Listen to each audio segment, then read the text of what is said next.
pesos in 1 year. So imagine, no, less than 20,000 ang puhunan, pero who would have thought na ganun kalayo, ganun kalaki, ganun kalaking blessing yung kayang ibigay ng WCA. Kasi to be honest, hindi naman talaga kami expect ng ganun, alam mo yun, we're not expecting too much kasi napakaliit ng puhunan, pero ganun pala yung binigay ni Lord through WCA Travel. And also, syempre, we are actually earning po 6 digits. Monthly po yan, 6 to 7 digits monthly bookings alone lang po. So nakakatuwa kasi talagang napalaki po namin yung business namin through the help of WCA Travel. At kung nakita nyo nga po yung aking office, dyan lang po, few blocks away lang, nakapag-start na po rin po ako ng aking physical office because of WCA Travel. And of course, just like what was discussed by Naima Lu, yung ating optional rewards plan, syempre talagang hindi po natin yan pinalagpas kasi nakita ko rin yung ganda ng business and also the opportunity to share yung ganda ng business na hindi lang ako yung kumikita.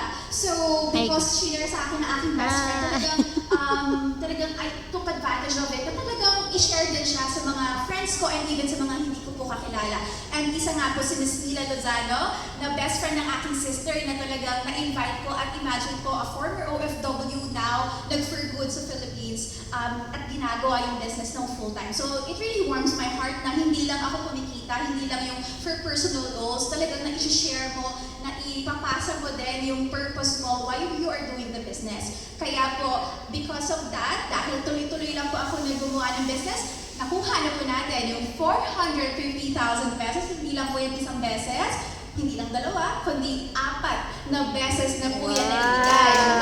Congratulations! Kung ikaw compute mo, I'm earning millions in bookings, earning millions also in building. So, na-maximize po talaga namin yung business. Kasi you have the chance naman po na i-focus lang sa bookings, why not? Pero kasi ang ganda ng opportunity na ma-share mo din siya. So wala namang extra bayad.